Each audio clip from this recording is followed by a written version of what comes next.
जय माता की। 8वां अध्याय में रक्त बीज वध।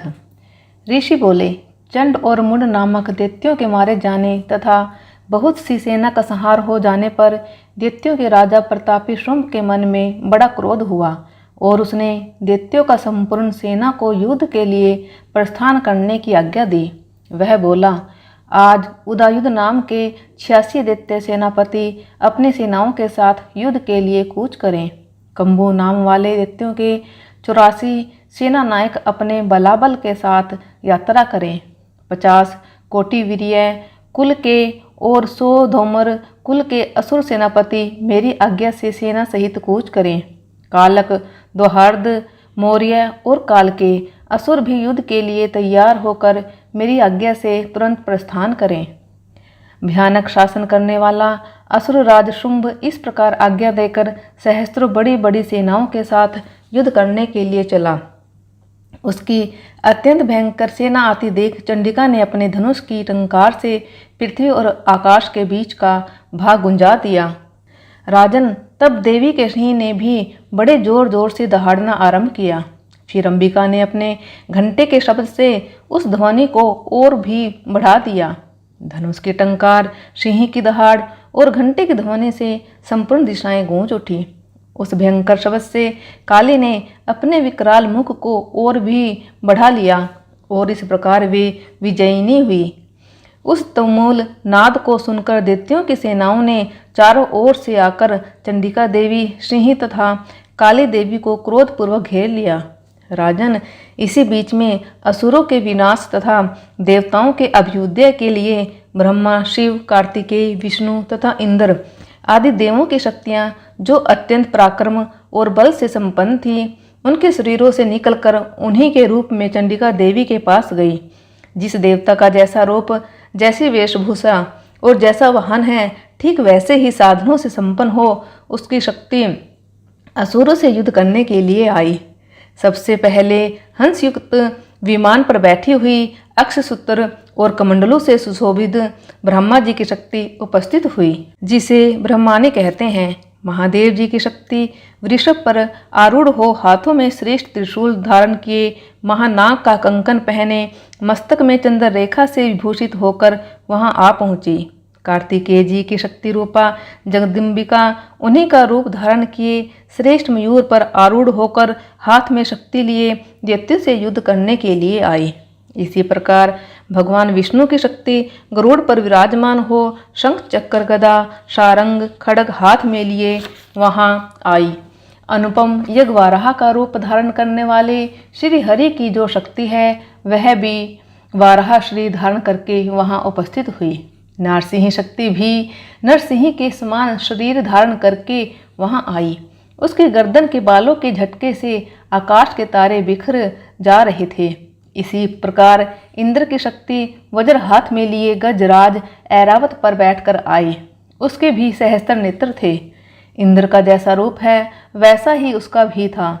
तदनंतर उन दैव शक्तियों से घिरे हुए महादेव जी ने चंडिका से कहा, मेरी प्रसन्नता के लिए तुम शीघ्र ही इन असुरों का संहार करो।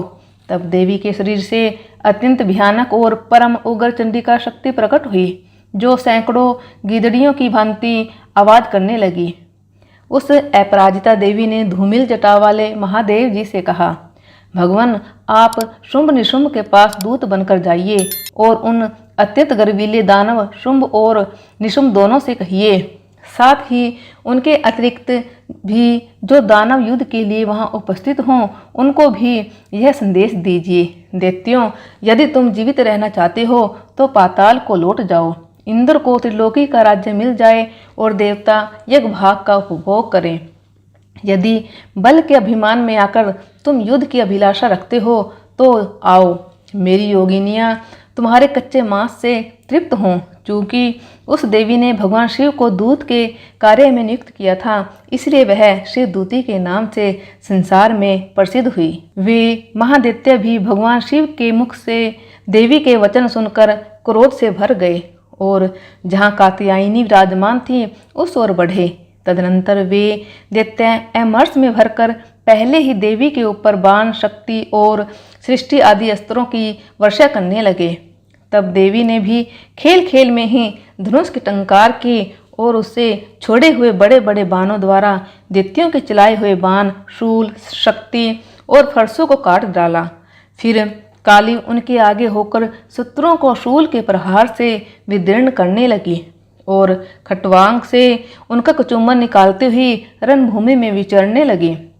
ब्रह्मानी भी जिस जिस ओर दौड़ती उसी उसी ओर अपने कमंडलू का जल छिड़क कर शत्रुओं के ओज और पराक्रम को नष्ट कर देती थी। माहेश्वरी ने त्रिशूल से तथा वैष्णवी ने चक्र से और अत्यंत क्रोध से भरी हुई कुमार कार्तिकेय की शक्ति से दैत्यों का संहार आरंभ किया। इंद्र शक्ति के वज्र प्रहार से विदर्ण हो सैकड़ों दैत्य दानव रक्त की धारा बहाते हुए पृथ्वी पर सो गए। वाराही शक्ति ने कितनों को अपने थुथून की मार से नष्ट किया। दाढ़ों के अग्रभाव से कितनों की छाती छेद डाली तथा कितने ही दैत्य उसके चक्कर की चोट से विदीर्ण होकर गिर पड़े।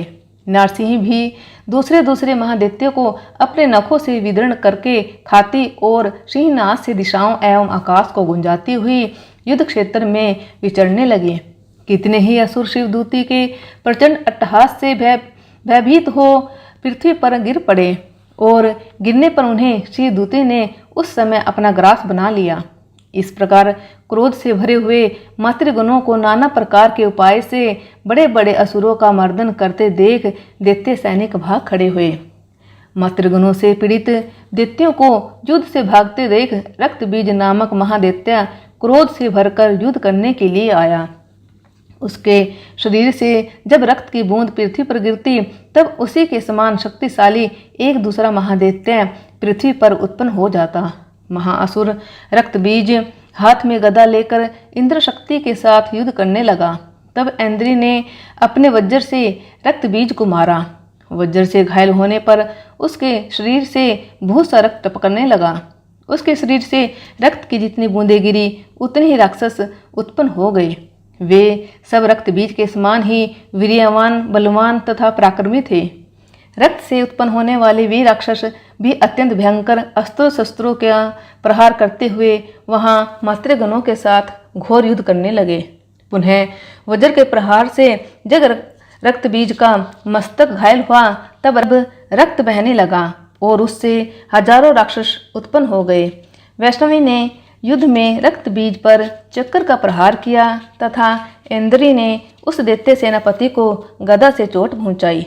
वैष्णवी के चक्कर से घायल होने पर उसके शरीर से जो रक्त बहा और उसमें जो उसी के बराबर आकार वाले सहस्त्रों महादैत्य प्रकट हुए उनके द्वारा संपूर्ण जगत भर गया। कुमारी ने शक्ति से, वराही ने खड्ग से और माहेश्वरी ने त्रिशूल से महादैत्य रक्तबीज को घायल किया। क्रोध से भरे हुए उस महादैत्य रक्तबीज ने फिर गदा से सभी मातृशक्तियों पर अलग अलग प्रहार किए। शक्ति और शूल आदि से अनेक बार घायल होने पर जो उसके शरीर से रक्त की धारा पृथ्वी पर गिरी उससे भी निश्चय ही सैकड़ों असुर उत्पन्न हुए। इस प्रकार उस महादैत्य के रक्त से प्रकट हुए असुरों द्वारा सारा संसार व्याप्त हो गया। इससे उन देवताओं को बड़ा भय हुआ। देवताओं को खिन्न देख चंडिका ने काली से शीघ्रतापूर्वक कहा, चामुंडा तुम अपना मुंह और भी अधिक फैलाओ और मेरे शस्त्राघात से गिरने वाले रक्त बिंदुओं और उनसे उत्पन्न होने वाले महादैत्यों को तुम अपने इस उतावले मुख से खा जाओ। इस प्रकार रक्त से उत्पन्न होने वाले महादैत्यों का भक्षण करती हुई तुम रण में विचरती रहो। ऐसा करने से उस दैत्यों का सारा रक्त क्षीण हो जाने पर वह स्वयं ही नष्ट हो जाएगा। उन भयंकर दैत्यों को जब तुम खा जाओगे तब वह दूसरे नवे दैत्य उत्पन्न नहीं हो सकेंगे। काली से यह कहकर चंडिका देवी ने शूल से रक्तबीज को मारा। तब काली ने अपने मुख में उसका रक्त ले लिया तो रक्तबीज ने वहां चंडिका पर गदा से प्रहार किया, किंतु उस गदा प्रहार ने देवी को तनिक भी वेदना नहीं पहुंचाई। तत्पश्चात रक्तबीज के घायल शरीर से बहुत सा रक्त गिरा, किंतु ज्यों ही वह गिरा त्यों ही चामुंडा ने उसे अपने मुख में ले लिया। रक्त गिरने से काली के मुख में जो महादैत्य उत्पन्न हुए उन्हें भी वह चट कर गई और उसने रक्तबीज का रक्त भी पी लिया। तत्पश्चात देवी ने रक्त बीज को, जिसका रक्त चामुंडा ने पी लिया था, वज्र, बाण, खड़ग आदि से मार डाला। राजन, इस प्रकार शस्त्रों के समुदाय से आहत एवं रक्तहीन हुआ महादैत्य रक्त बीज पृथ्वी पर गिर पड़ा। इससे देवताओं को अनुपम हर्ष हुआ और मातृगण उन असुरों के रक्तपान से मदमत होकर नृत्य करने लगे। बोलिए सच्चे दरबार की जय, शेरा वाली माता की जय।